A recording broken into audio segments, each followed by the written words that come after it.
Some huge news in the NBA today as Damian Lillard has been traded to the Milwaukee Bucks, where he's going to have an opportunity to team up with Giannis, looking to win his first championship in what would be Giannis' second NBA championship. Coming up on today's Philadelphia 76ers Now by Chat Sports. I'm Chase Sr. So glad that you're all here with us. We're going to explain what this Dame trade to Milwaukee means for Philadelphia, but according to Sixers insider Kyle Neubeck, Jrue Holiday right now going to the Portland Trail Blazers, but the Blazers are said to be shopping him, and Philadelphia might be interested. We'll dive into that as well. Could a reunion be coming up on the horizon for the Sixers' former first pick in the 2009 NBA draft out of UCLA? So the full trade details here in what was just shocking news. Like, all of the buzz throughout the last several months has been that Dame is going to get traded to the Miami Heat. That's the one destination that he said he wanted to go to. But clips surfacing online from a couple of years ago, the one player that Lillard wanted to play with, Giannis, and Giannis did pick him first in an all-star game a few years ago. So the full trade details here, there's certainly a lot to unpack. The Bucks get Dame, the Trailblazers get Jrue Holiday,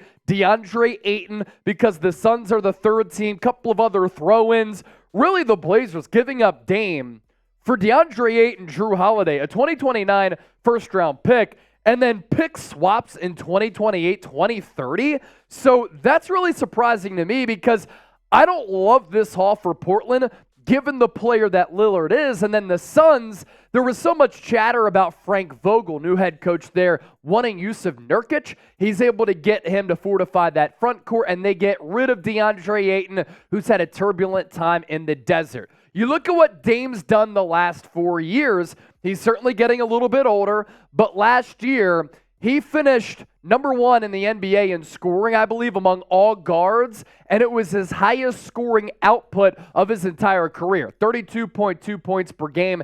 Did sit the tail end of the season because the Blazers as an organization wanted to avoid something catastrophic where if he got hurt, they couldn't deal him. They drafted Scoot Henderson. That put in motion trading away their longtime franchise icon. He's probably going to go down as maybe the second or third best player in the history of the Blazers after Clyde Drexler and Bill Walton back in the day.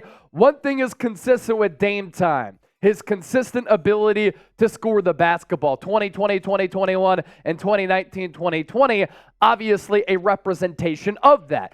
Now, of course, he's getting traded to the Bucks. And the Bucks aren't in the Sixers division. Not that divisions matter in the NBA, but he is in the Eastern Conference, and he's teaming up with the team that is in the way of Philadelphia, looking to compete for an NBA championship. Shoot, at this point, they're just looking to get past the second round of the NBA playoffs for the first time since 2001. So we're going to explain kind of what this means for Philadelphia here, because the East becomes even more competitive, putting more pressure on Philadelphia. If James Harden comes back, and Keith Pompey, Philadelphia Inquirer, did report Harden not expected to be at Sixers Media Day on Monday, but if he does play, is Harden, Maxey, and Embiid enough to have the Sixers in a position where they can beat a Dame Giannis twosome in Milwaukee in a 7-game series? Are they good enough to beat the Boston Celtics, who have mentally owned them ever since the 1980s? Are they even good enough to beat a team like the Miami Heat, who now lose out on Damian Lillard? Those are the four teams, I think, that are front runners to potentially compete in the Eastern Conference, and then a couple of other good squads. You have the Cleveland Cavaliers, you have the New York Knicks, led by Jalen Brunson. They were really good last year. So with Dame going to Milwaukee, the Bucks now become the favorite to come out of the East, as evidenced by the betting odds that we're about to show you.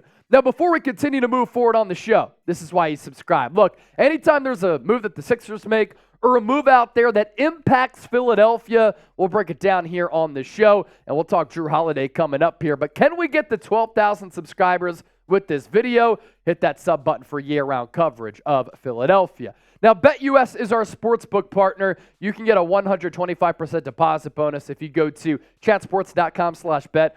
Promo code CHAT125, and those aforementioned Eastern Conference odds. Milwaukee Bucks, after acquiring Damian Lillard, now number one. to come out of the East at 2-1 odds. Not a lot of value there. Boston Celtics at plus 225. Philadelphia 7-1, so you risk $1. They come out of the East, you get 7. Don't hate the value there. If you think the Sixers can finally get it done, then you had the Cavaliers and the Miami Heat after that. So as a segue from Dame to now Jrue Holiday, could the Sixers bring back Jrue, the guy who they drafted in the first round so long ago out of UCLA, and in trading him away, that's what kickstarted the process under Sam Hinkie. There's this from Bobby Marks. The trade is a TBD incomplete for Portland until there's a resolution on where Jrue Holiday eventually goes. Kyle Neubeck, who is now working for the PHLY network, kind of a competitor of us now, used to work for Philly Voice, he reported this: the Sixers are interested in trying to acquire Jrue Holiday per a source familiar with their thinking. Will obviously be a robust market for him, but Philadelphia expected to see what it will take to reroute him. They're going to record a quick podcast, obviously, with him and the other Sixers insider who he works with and hosts a show with, and Derek Bodner. Look, if the Philadelphia 76ers can somehow find a way to trade away James Harden and bring in Jrue Holiday, it makes you a better basketball team.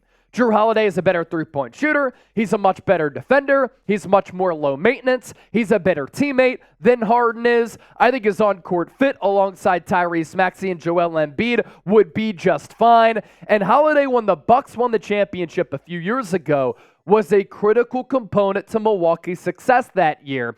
And he's been a really good player for a really long time. Even when he was with the Sixers, he was an all-star, but he wasn't playing his best basketball at that point. He's rounded into form, becoming one of the best two-way guards in the NBA. You look at the numbers the last 4 years. He's always due for between 17 and 19 points per game. Last 3 years, the three-point numbers have been really good. He can hit a three that's contested. He can obviously hit threes where he's open. He can create for himself and others, but those three-point numbers are pretty damn good. 38%, 41%, 39.2 over the last 3 years, starting to get a little bit older because the Sixers drafted him all the way back in 2009. But look, James Harden's getting old too. Like, he's what, 32 years old, 33 years old? So you exchange one older player for another older player in Jrue Holiday, who I actually like his prospects of aging a little bit better as compared to Harden. And I think you deal with less distractions and less drama. And that's what this organization needs. So really, why this makes sense for Philadelphia, the Sixers can move on from all of this James Harden trade drama and the drama in general. I saw a clip of him partying the other night, and he was at a club, and somebody sent him one of those glow-up light boards that said Daryl Morey's a liar. Like, obviously, somebody sent that to James Harden, but he still believes that to be true. Not expected to report to Sixers Media Day on Monday. I think that Holiday could be a really nice fit alongside Tyrese Maxey because both of those players can play on ball and off ball. And Holiday is also a veteran player with championship experience. And with Harden, you know that he is a revolving door on the defensive end of the floor. He can't defend worth a lick. Occasionally, he'll have a steal on an anticipatory play. Occasionally, he'll have a block because he's sneakily 6'6". But Jrue Holiday can guard some of the best guards across the entire NBA. A lot of people in the comment section think that Tyrese Maxey is a bad defender. I could disagree more. I actually think that Maxey is a solid defender for his size. Look back at the work that he did against Trae Young in his rookie year 3 seasons ago. Maxey at least puts effort on that end of the floor. Hustle plays, and he can at least stay in front of guards who he's equal weight and height to. It's when he has to go up against larger guards and wings where he struggles. But then you have a PJ Tucker, you have a Patrick Beverley, you have a Joel Embiid. That right there, throughout the course of a 7-game series, is a very good defensive lineup. So with that, we'll tee up this question here. Should the 76ers trade for Jrue Holiday? Should they bring him back? Why for yes and for no? If this means that you can somehow facilitate Harden to one team and then get back Jrue Holiday, I think it makes the Sixers better and it eliminates distractions, which is very important. Another reminder, please subscribe to the show with the season and training camp quickly approaching. we're going to continue to up our coverage here and push out even more videos once myself and producer Chip, I'm from Westchester, he's from Bucks County, we start working together a little bit more to pump out some more Sixers content, and you don't want to miss it. That's why you subscribe. Let us know what you're thinking down in the chat, and we'll catch you next time here on the show.